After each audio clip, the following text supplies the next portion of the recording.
Hello students, TR solution online YouTube চ্যানেলে তোমাদের সকলকে স্বাগত। তো আজকে আমি আলোচনা করব আরআরবি এনটিপিসি সিবিটি 2 এ আসা ম্যাথমেটিক্সের কিছু কোশ্চেন। তো সিবিটি 1 না হতেই সিবিটি 2 কেন? কারণ এটা তোমাদেরকে দেখিয়ে দিচ্ছি যে সিবিটি 2 এর ম্যাথগুলো কিন্তু খুব ইজি থাকে সিবিটি 1 এর থেকে। তো সিবিটি 1টা তো আগে আমাকে পাস করতে হবে, তাই না? তো তোমরা সেইভাবে পড়াশোনা শুরু করো, সিবিটি 2 নিয়ে একদমই চিন্তা করবে না। আর এমনটা নয় যে এটা সিবিটি 2 তে এসছে তার মানে 1 এ আসবে না, ম্যাথ যে কোনো জায়গায় আসতে পারে। তো এখানে যে কোশ্চেনটি রয়েছে প্রথমে কি, 450 মিটার লম্বা একটি ট্রেন 54 কিলোমিটার পার ঘন্টা গতিবেগে কি যাওয়ার সময় প্ল্যাটফর্মে দাঁড়িয়ে থাকা একজন মানুষকে অতিক্রম করতে কত সময় নেবে? তাহলে এই কোশ্চেনে তোমার কাছে চাওয়া হয়েছে কি টাইম। তো আমরা জানি টাইম ইকুয়াল টু হচ্ছে কি না ডিস্টেন্স বাই হলো স্পিড। এবার এখানে একটা বিষয় তোমাকে খেয়াল রাখতে হবে যে ট্রেন কাকে অতিক্রম করেছে, না প্ল্যাটফর্মে দাঁড়িয়ে থাকা একজন মানুষকে অতিক্রম করেছে। মনে রাখবে, ট্রেন যখন কোনো মানুষকে অতিক্রম করে, কোনো পোস্টারকে অতিক্রম করে, কোনো পোলকে অতিক্রম করে, ট্রেন আসলে তার নিজের দৈর্ঘ্যটাকে অতিক্রম করবে। কেমন? তাহলে এখানে আমরা দৈর্ঘ্যটা কত, এই যে ট্রেনের যে দৈর্ঘ্য 450 মিটার, আমি লিখে দিলাম 450 মিটার। এবার কি আমরা টাইম বের করব, টাইম ইকুয়াল টু জানি ডিস্টেন্স বাই স্পিড, আমি ডিস্টেন্স তো পেয়ে গেছি। এবার আমার স্পিড, স্পিড তো কোশ্চেনে বলে দিয়েছে কত, 54 কিলোমিটার পার আওয়ার। সো এখানটা আমি লিখবো 54। এবার কথা হচ্ছে এখানে দেখো এটা মিটারে রয়েছে আর এটা কিলোমিটার পার আওয়ারে রয়েছে। তো আমরা এটাকেও যদি মিটার পার সেকেন্ডে কনভার্ট করি তাহলে আমাকে 5/18 দিয়ে গুণ করতে হবে। ওকে, তাহলে আমরা উত্তরটা পেয়ে যাব। চলো একটু ক্যালকুলেশন করে নিই। সো এই 18 দিয়ে 54কে কাটলে 3 18 54, এই 3 আর 5, 3 5 15, 15 দিয়ে যদি 45কে কাটা হয় কত হবে, 30 হবে। তাহলে আমরা এখান থেকে বলতেই পারি যে আমাদের 30 সেকেন্ড সময় লাগবে। আশা করি প্রত্যেকে বুঝতে পেরেছো। ওকে, চলো পরের কোশ্চেন। যদি কারো কোনো কোশ্চেন বুঝতে প্রবলেম হয় তোমরা সেটা কমেন্ট করে জানিও। আচ্ছা, এটাও দেখো প্রিভিয়াস ইয়ারেরই কোশ্চেন। বলা হয়েছে বার্ষিক সরল সুদে একটি নির্দিষ্ট হারে 10 বছরে কোনো মূলধন যদি 75% বৃদ্ধি পায়, তাহলে বার্ষিক সরল সুদে একই হারে 6 বছরে ওই মূলধন কত শতাংশ বৃদ্ধি পাবে? খুবই সিম্পল কোশ্চেন। দেখো অনেক সময় আমরা যারা সূত্র দিয়ে অঙ্ক করি অনেকটা জটিল ভাবে ভাবি। ভাই একদম জটিল ভাবার দরকার নেই। দেখো এখানে কি করব আমরা, এই যে 10 বছরে কতটা বৃদ্ধি পেয়েছে, তুমি বলবে স্যার মাত্র 75% বৃদ্ধি পেয়েছে। স্যার 10 বছরে যদি 75% হয়, তুমি বলো তো এক বছরে সরি এটা 10 বছর, তাই তো? 10 বছর, তাহলে এক বছরে কত বৃদ্ধি হবে? তুমি বলবে স্যার বেশি না, মাত্র 7.5% বৃদ্ধি পাবে। কিন্তু এই কোশ্চেনে কি বলা হয়েছে, 6 বছরে কত হবে? তাহলে আমরা এখানটায় বের করে নেবো 6 ইয়ার। কেমন? এই যে 6 বছরে কি করবে, তুমি এর সাথে 6 গুণ করে দাও, তাহলে 6 সাথে 42 আর 5 6 30, তাহলে 42 আর 3 কত, 45, তাই তো? তো আমরা এখান থেকে বলে দিতে পারি যে 45% বৃদ্ধি পেলো। তাহলে এখানে আমাদের অপশন বি হয়ে যাবে সঠিক উত্তর। ওকে, আচ্ছা, আমাদের পরবর্তী কোশ্চেন কি আছে দেখো, 245, 175, 385 এর গসাগু নির্ণয় করতে হবে। তো দেখো ভাই, গসাগু আশা করি তোমরা প্রত্যেকেই নির্ণয় করতে পারো, কিন্তু তোমার সাথে আমার একটু ডিফারেন্স রয়েছে। কেন বলো তো? কারণ আমি ভাগ প্রক্রিয়ার সাহায্যে গসাগু করা শেখাবো না, আমি শেখাবো কিভাবে আমরা ডিফারেন্স মেথডকে কাজে লাগিয়ে আমরা গসাগু নির্ণয় করতে পারি। তা কি সেই প্রসেস? দেখো, যে কোনো দুটি সংখ্যা তুমি চুজ করবে, এনি টু নাম্বার। তবে হ্যাঁ মনে রাখবে, সেই নাম্বার দুটো যদি কাছাকাছি হয় তাহলে খুব ভালো হবে, কারণ আমাদের টার্গেটটা হচ্ছে ডিফারেন্সটা সব থেকে মিনিমাম রাখার। তো তুমি যদি এখানে এই 245 আর হচ্ছে তোমার কত, এখানে 385 ধরো, করতেই পারো। তুমি যদি 175 আর 385 করো, সেটাও করতে পারো। অর্থাৎ সংখ্যা দুটো যেন কাছাকাছি হয়। তো আমি তোমাদেরকে এই 175 আর 385 ধরে করাই। তাহলে দেখো এই যে 385 থেকে যদি আমি 175 মাইনাস করি, ডিফারেন্সটা অনেক বড় হয়ে যাবে। তো আমি এখানটায় কি করছি, আমি 175কে 2 দ্বারা গুণ করব, কারণ তাহলে আমার 325-এর কাছাকাছি একটা সংখ্যা হবে। সেই সংখ্যাটা ছোট হতে পারে, বড় হতে পারে, তাতে কোনো সমস্যা নেই, কিন্তু ডিফারেন্সটা আমরা মিনিমাম রাখতে চাইছি। তাহলে এর সাথে যদি আমরা 2 গুণ করি তাহলে কত হবে? 5 দুগুণে 10-এর 0, হাতে আছে 1, 17 দুগুণে 34, আর একে হচ্ছে 35। তো আমরা এটাকে মাইনাস করলে কত পাবো? মাইনাস করলে পাবো 35।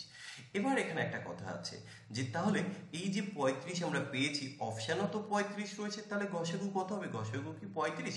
না। এবার এখানে একটু চেক করতে হবে। কি চেক করব? এই দেখো 35 দ্বারা একে আমরা ফ্যাক্টরাইজেশন করব, তাহলে কি হয়? 5 আর হচ্ছে 7, কেমন? 5 আর 7। এবার তুমি বলো, আমরা 5 দ্বারা ভাগের নিয়ম তো আশা করি প্রত্যেকে জানি, যে সংখ্যা 5 দিয়ে এবং 7 দিয়ে ভাগ যায় সেটাই 35 দিয়ে ভাগ যাবে। তো আমরা 5 দিয়ে তো দেখলাম এখানে প্রত্যেকটা সংখ্যাই তোমার ভাগ যাচ্ছে, 7 দিয়ে কি ভাগ যায় এটা আমরা আগে একটু চেক করি। দেখো 7 ঘরের নামটা যদি আমি পড়ি, 7 3 7 21, তাহলে কত থাকলো? 3 35। Yes, is divisible. আচ্ছা 7 দিয়ে কে কে ভাগ করা যায়? 7 দুগুণে 14, থাকলো আমার কত? 3 35। ইয়েস, এটাও ভাগ করা যায়। আচ্ছা 7 দিয়ে কি এটাকে ভাগ করা যায়? দেখো 4 7 28, আচ্ছা 5 7 35, তাই তো? হাতে থাকলো 3, তাহলে 5 7 35। Yes, divisible. তাহলে যেই সংখ্যাকে আমরা 5 এবং 7 দিয়ে ভাগ করতে পারি সেটা তো 35 দ্বারা বিভাজ্য। তাহলে এই যে সংখ্যাগুলো আছে আমি কিন্তু এখানে বলতেই পারি প্রত্যেকটা সংখ্যায় আমার এখানে 5 দ্বারা 35 দ্বারা ভাগ যায়। সো আমাদের এখানে অপশান কি হয়ে যাবে? অপশান এ হয়ে যাবে। আশা করি তোমরা প্রত্যেকে বুঝতে পেরেছো। আচ্ছা চলো আমাদের পরের কোশ্চেন দেখি কি আছে। আচ্ছা, যদি 1 জানুয়ারি 2017 বৃহস্পতিবার হয় তাহলে সেই বছরের 31 মার্চ কি বার হবে আমাকে বের করতে হবে। তাহলে আমরা এটা কিভাবে করব? দেখো প্রথমত এই যে 1 জানুয়ারি 2017 এটা কি বৃহস্পতিবার, আমরা একটু লিখে নেব। 1 জানুয়ারি 2017, কেমন? এটা হচ্ছে বৃহস্পতিবার। আচ্ছা তুমি বলো তো জানুয়ারি মাস কত দিনে হয়? জানুয়ারি মাস তো 31 দিনে হয়। তাহলে এখানে 1 জানুয়ারি, তাহলে জানুয়ারি মাসের এখনো কিন্তু 30 দিনের হিসেব বাকি আছে। আচ্ছা জানুয়ারি হয়ে গেল। 2017 সাল, 2017 সালটা কিন্তু কি লিপ ইয়ার নয়, তাহলে 2017 সালের ফেব্রুয়ারি মাসটা নিশ্চয়ই 28 দিনে হবে। তাহলে 28 দিনে যদি হয় তাহলে কোনো রকম কোনো লিপ ইয়ার অড ডে থাকছে না, কারণ 28কে 7 দিয়ে ভাগ করলে 0 হয়। তাহলে জানুয়ারি হয়ে গেল, ফেব্রুয়ারি হয়ে গেল। এবার আমরা কি করব? এবার আমরা মার্চটা বের করব। আচ্ছা মার্চ মাসে যেন কত তারিখ কত দিনে হয়? 31 দিনে। তাহলে 31 আমরা লিখলাম। আমরা একবারে অড লিখতে পারতাম, চলো আমি অড ডেটা আগে ডে লিখি, পরে আমি অড কত অড ডে হয় সেটা আমি আলাদা কাউন্ট করে লিখে দেবো। তাহলে এখানে অড ডে পাবো 7 দিয়ে যদি ভাগ করি কত?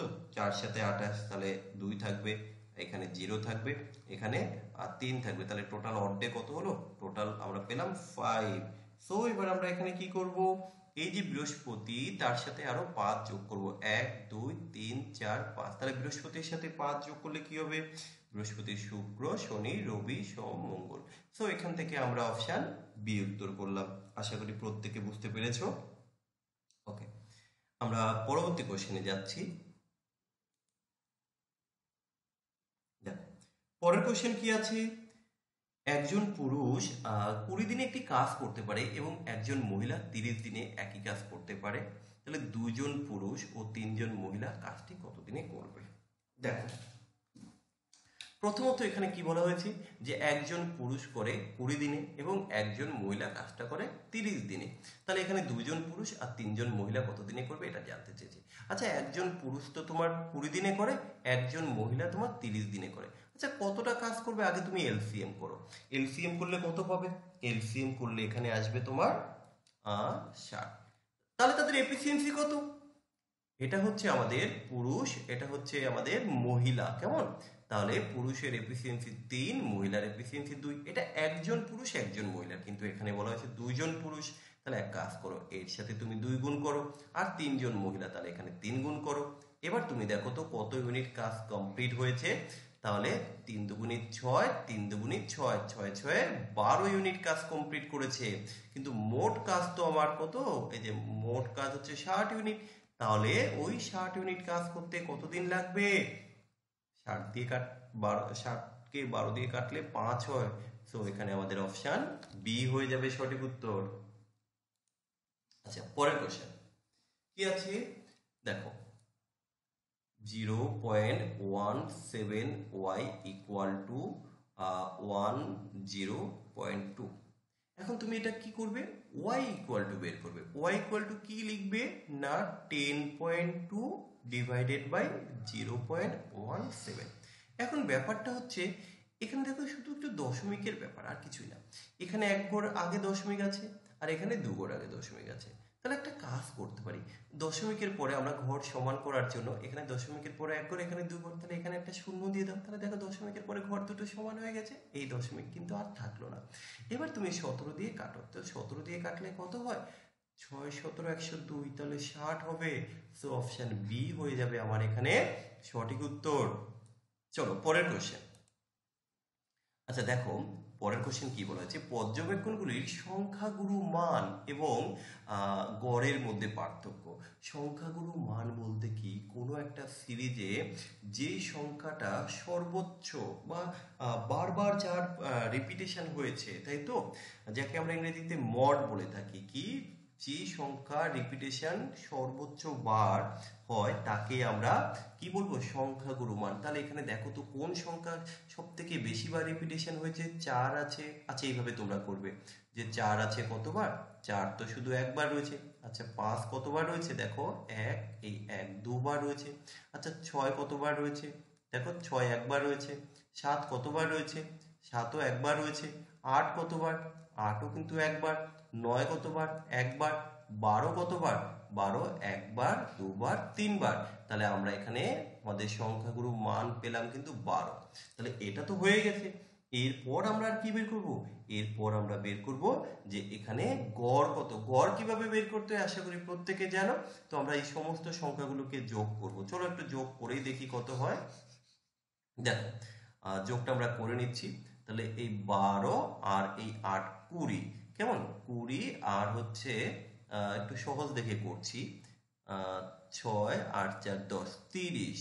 তাহলে 30 আর এই হলো 10 40, 40 আর হচ্ছে 24। তাহলে 40 50 60 60 64। আচ্ছা 64 আর হচ্ছে 7, তাহলে কত হলো 64 71। 71 আর 9 হচ্ছে কত 71 80। কতগুলি সংখ্যা 1 2 3 4 5 6 7 8 9 10 10। তাহলে কত হলো গড় 8। সো মাইনাস করে দাও 8, তাহলে কত পাবে তুমি 4। তাহলে এদের আমরা পার্থক্য কিন্তু পেয়ে গেছি কত 4। আচ্ছা এই অবধি ঠিক আছে। চলো এর পরের কোশ্চেন আমরা দেখব। দেওয়া রয়েছে যে একটি বৃত্তের পরিধি 308 মিটার, তাহলে বৃত্তের ক্ষেত্রফল কত। আচ্ছা তোমরা জানো যে বৃত্তের পরিধি ইকুয়াল টু হচ্ছে 2πr, আর এই যে পরিধি এটাই বলে দিয়েছে কোশ্চেনে 308। তো এখানে আমরা কি করব, পাই আর, তাই তো। আমরা এক কাজ করি, পাই আর নয়, আমরা এখানে যদি ডাইরেক্ট লিখে দিই, টোটালটাই বের করি। চলো দেখি আর এর মানটা বের করব। তাহলে 2 ইন্টু পায়ের মান কত 22/7 ইন্টু আর, আর কত না 308। আমরা এখান থেকে আর এর মান বের করতে চাইছি, তাহলে কি করে বের করব, 308 ইন্টু 7 ডিভাইডেড বাই কত 2 ইন্টু 22, এটা। এবার এখানে দেখো ওরা চেয়েছে বৃত্তের ক্ষেত্রফল। বৃত্তের ক্ষেত্রফল কি না পাই আর স্কোয়ার। তো পায়ের মান কত তুমি লিখে দাও, এই যে 22 বাই কত 7, আর আর স্কোয়ার, আর স্কোয়ার মানে এই যে ভ্যালুটা আছে এটা। তো এটা এক কাজ করি, এখানে আগে আমরা একটু ক্যালকুলেশন করে নিই, তাহলে আমাদের সুবিধা হবে।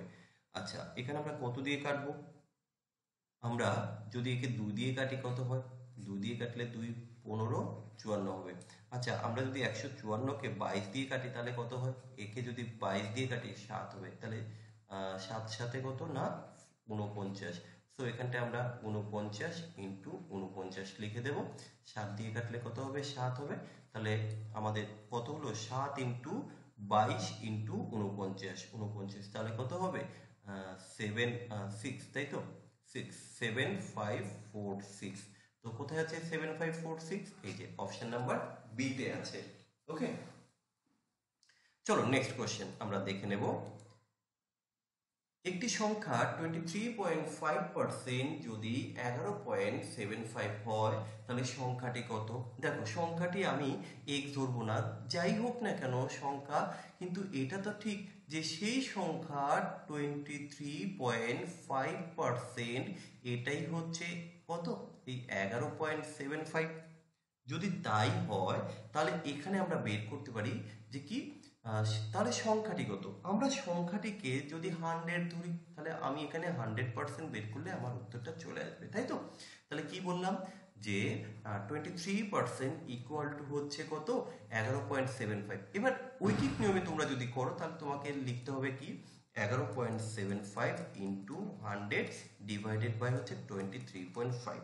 কিন্তু এটাকে আমরা একটু শর্টে করতে পারি কিভাবে? অ্যাপ্রক্সিমেশনের ধারণা যদি তোমার থাকে তাহলে তুমি এটাকে খুব সহজে কিন্তু করতে পারবে। কিরকম? দেখো এই যে 23.5 রয়েছে, 23.5-এর প্রায় 50% বা অর্ধেক আমরা এটা ধরতে পারি। তাহলে এর অর্ধেক কত? এর অর্ধেক হচ্ছে এর 50%। 23-এর অর্ধেক হয় যদি 24 হয়, 24-এর অর্ধেক কত? 50% 12। তো এখানে দেখো 23 রয়েছে, আমি যদি 23 ধরি তাহলে 12 থেকে একটু কম হবে, তাই না? তাহলে 12.5 দুগুণিত তোমার প্রায় 25 হয়ে যায়। তাহলে এখানে আমরা এর 50% অ্যাপ্রক্সিমেশন ধরতে পারি। তাহলে এখানে 100 আছে, 100-এরও নিয়ার অ্যাবাউট কি 50% হবে। তো 100-এর 50% কি হবে? 100-এর 50% এর 50% যদি হয় তাহলে 100-এর 50% কত? 50 হবে। এটা করা যেতে পারে আনুমানিকের ধারণা যদি থাকে। আর যদি না থাকে তাহলে তুমি এক কাজ করো, এখানে তুমি ডিজিট সাম অ্যাপ্লাই করো। যদি ডিজিট সামও কেউ বুঝতে না পারো দেন তাহলে তোমাকে নর্মাল ক্যালকুলেশন করতে হবে। তবে সব থেকে বেস্ট হচ্ছে ভাই এই আনুমানিক এগুলো না করে অ্যাপ্রক্সিমেশন তুমি ডিজিট সাম করে দাও। আর ডিজিট সাম যদি না বোঝো তাহলে তুমি কি করবে? তুমি নর্মাল ক্যালকুলেশন করো। কিভাবে দেখিয়ে দিচ্ছি। এই যে এখানে দশমিকের পর 2 ঘর, এখানে দশমিকের পর 1 ঘর, তুমি একটা কাজ করো এখানে দশমিকের পর একটা শূন্য দিয়ে দাও, তাহলে ঘর সমান হয়ে গেল। দশমিক দিয়ে তুলে দাও। এবার তুমি একে কাটাকাটি করো, কাটলে কত পাবে? কাটলে তোমার এই 50 আসবে। ঠিক আছে? কারণ কিভাবে? এটা দিয়ে এটাকে কাটলে 2 হয়, 2 দিয়ে এটাকে কাটলে 50 হয়। সব থেকে ইজিয়েস্ট, সো অপশন এ। আচ্ছা নেক্সট কোশ্চেন কি আছে? এ এবং বি 18,750 টাকায় একটি কাজ করে। এ এই কাজটা 20 দিনে করতে পারে, বি 30 দিনে করে। সি এর সাহায্যে তারা কাজটা যদি 8 দিনে শেষ করে তাহলে সি কত টাকা পাবে? তো এই কোশ্চেনটি আমি তোমাদের জন্য রাখলাম এইচডব্লিউ হিসেবে। তোমরা প্রত্যেকে কমেন্ট করে এর উত্তর জানাও। তো এই ছিল আমাদের আজকের ক্লাসের মোস্ট ইম্পর্টেন্ট 10টি কোশ্চেন প্রিভিয়াস ইয়ারে। আমরা এইভাবে এক এক করে বিগত বছরের কোশ্চেনগুলো নিয়ে আসবো। আর আমাদের আরআরবি এনটিপিসি স্পেশাল একটি ব্যাচ শুরু হয়েছে। যদি কেউ তোমরা এই ব্যাচ কোর্সে এনরোল করতে চাও তোমরা ইমিডিয়েট যোগাযোগ করতে পারো, আমি নাম্বারটা আরেকবার দিয়ে দিচ্ছি। আমরা প্রত্যেকটা চ্যাপ্টার ধরে ধরে একদম কমপ্লিট করাবো বেসিক থেকে। তুমি এখানে এনটিপিসির সমস্ত সাবজেক্ট কভার করতে পারবে। চলো সবাই ভালো থেকো।